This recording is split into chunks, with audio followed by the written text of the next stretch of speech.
Hello friends, today we will discuss about wound healing. This is one of the basic topic. In this session, I'll be discussing about the mechanism of wound healing and I'll be uploading handwritten notes. So, let's move on to the wound healing. Introduction. What is this healing means? Healing means replacement of the destroyed tissue by living tissue. With respect to healing, there are again two terms. One is regeneration, second one is repair. What is this regeneration and repair? Regeneration means replacement of lost tissue by tissue of similar type. There will be replacement by similar tissue. Whereas repair means replacement of lost tissue by granulation tissue. Whereas in this repair, there is replacement of lost tissue by granulation tissue. What is this granulation tissue? It includes fibrosis and scar tissue formation. There are again two terminologies like primary intention, healing by primary intention and secondary intention. What is the meaning of healing by primary intention? When wound is sutured with clips or sutures, it is called as healing by primary intention. It will be having minimal scar. In this, wounds will be approximated.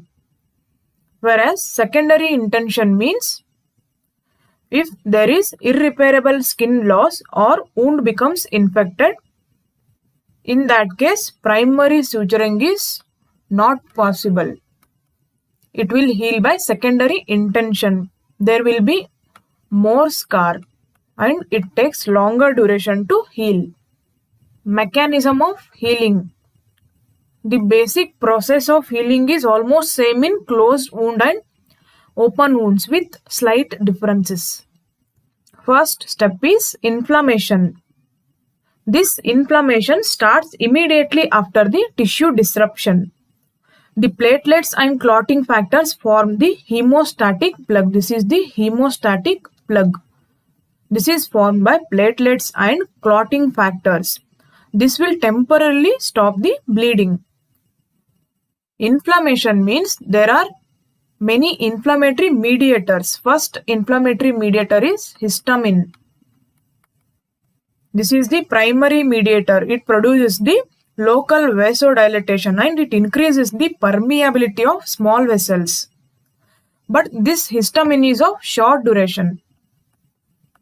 This is short lasting. Soon there is release of kinins and prostaglandins. Kinins are the series of biologically active peptides. They implicate the local inflammatory responses after histamine. They'll take over the inflammatory action of histamine. At first, there is increase in polymorphonuclear leukocytes. At first, there is dominance of polymorphonuclear leukocytes. Gradually, monocytes will increase. These monocytes are the must. Monocytes are must to create normal fibroblast formation. Wound healing may proceed normally in the absence of granulocytes and lymphocytes, but monocytes must be present to create normal fibroblast production. And if there is decrease in monocytes, it will delay the wound healing. Next step is wound contraction. This is noticed in open wounds. Wound contraction begins after 3 to 4 days. From the starting of injury till these days, there is no wound contraction. The period when there is no wound contraction is called as initial lag period.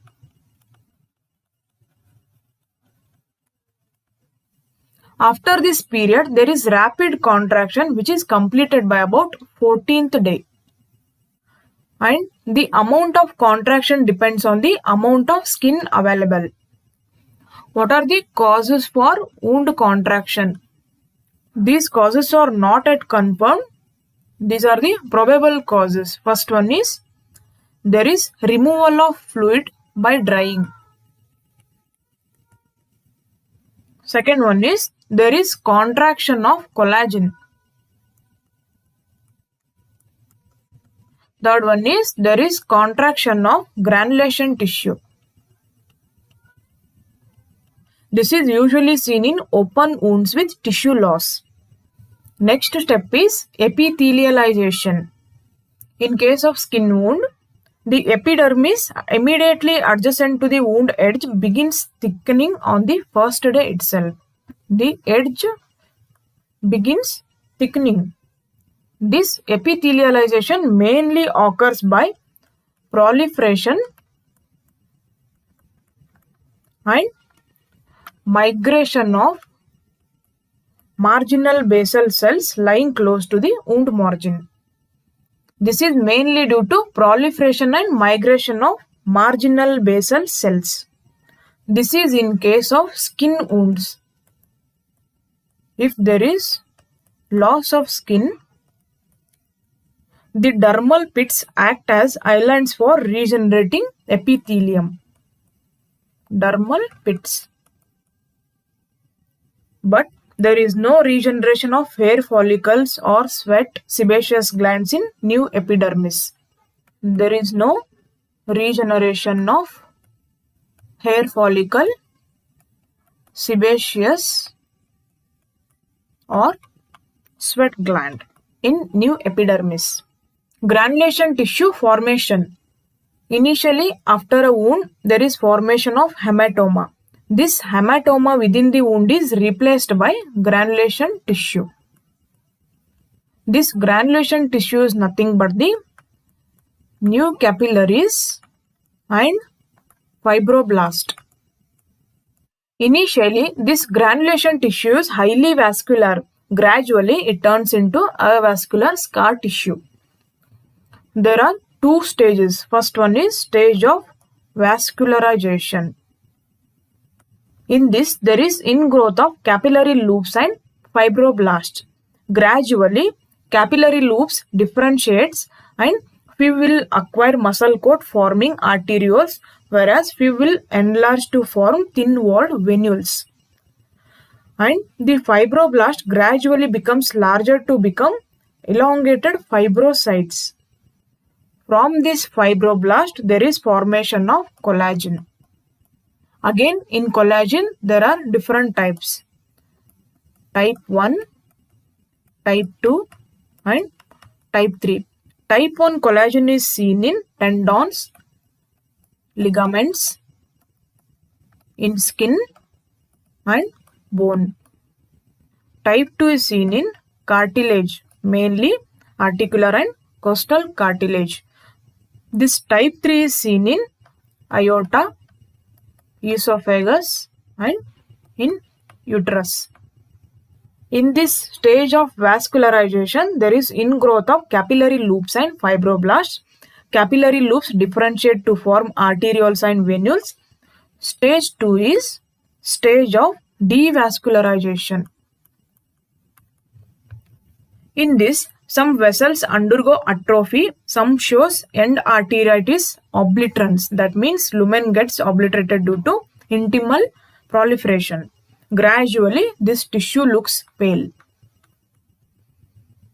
At the beginning of this stage, nerve fibers and lymphatics form. At the later stage, mast cells disappears and hyalinization occurs to form scar tissue. This is known as cicatrization. At the end of this stage, mast cells disappear and hyalinization occurs to form scar tissue. Next stage is remodeling or scar remodeling. This is the last stage of wound healing. Scar remodeling cannot be found before 4th or 6th day. During later stage of wound healing, scar change their anatomic arrangement. The central scar seems to remodel itself to fill the defect after contraction is over. And Significant gain in tensile strength begin about 5th day. This is the last stage of wound healing. In this, the scar change its anatomic arrangement. Next, we will study what are the specific steps in the healing in closed wounds. Closed wound means there is clean incised wound. In this, edges are closed. This is healing by primary intention. What are the steps? First one is there is initial hemorrhage. There is formation of hematoma, that is fibrin-rich hematoma, and there is inflammatory process. Third one is there is minimal granulation tissue. There is less granulation tissue. Fourth one is there is regeneration of epithelium.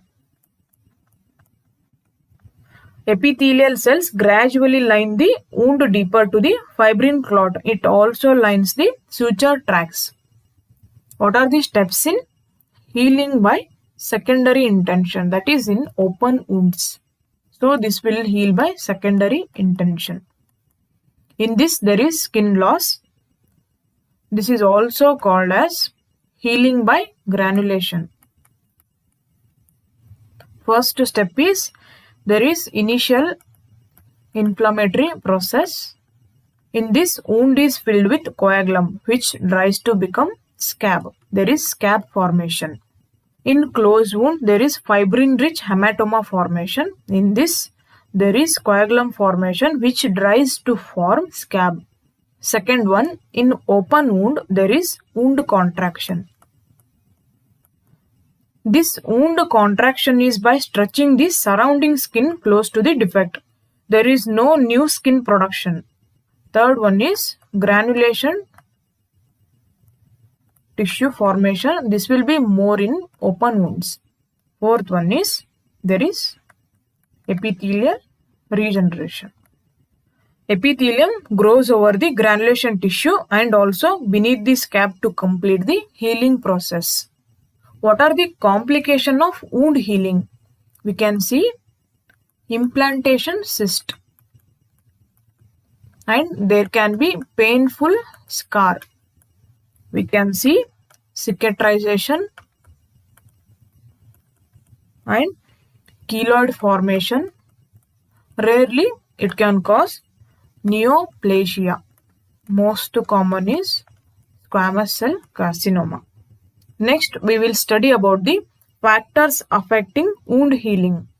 There are again two different varieties. One is general factors and local factors. In general factors, first one is age. Wound heals faster in younger age than in older age. Nutrition. In case of protein deficiency, it causes impairment of granulation tissue and collagen formation. Thereby, there is delayed wound healing. In case of any mineral deficiency, there can be delayed wound healing. Next one is hormones. In that, steroids. These corticosteroids decrease the rate of protein synthesis and it inhibits the normal inflammatory reaction. So there is decreased fibroblast proliferation and decreased rate of epithelialization. Next one is cytotoxic drugs and radiations. These cytotoxic drugs or radiation, it will inhibit the division of local fibroblasts or epithelial cells. So there is delayed wound healing. What are the local factors? Position of the skin wound. If skin wounds are parallel to the lines of Langer, they heal faster. What are these lines of Langer? These are due to arrangements of collagen bundles in the dermis. Whenever we do incision in a procedure, we will try to do incision in Langer's line or parallel to Langer's line because they will heal faster and it will be cosmetically better. Next factor is blood supply. Wounds with poor blood supply heal slowly. Usually in face, wound heals faster because blood supply is good. Next one is tension. If wound is in tension, its healing will be jeopardized. Any hematoma or infection increases the tension in the wound. Fourth one is infection. Infection is the most important factor because if there is infection, the fibroblasts face tough time to persist as they have to compete with the inflammatory cells and bacteria for oxygen and nutrients. So there is defect in granulation tissue formation and collagen formation. Any foreign bodies. If there is foreign body, it will hamper the healing. Movement. Movement itself delays the wound healing. So rest is very essential for wound healing. If there is necrosis, it will delay the healing. And faulty technique of wound closure is obviously responsible for delay in wound healing. So this is about the wound healing and the factors affecting wound healing. So this is handwritten notes of wound healing in brief. Friends, if you like this video, please click like button and share this video to your friends and subscribe to my YouTube channel for more videos. Thank you.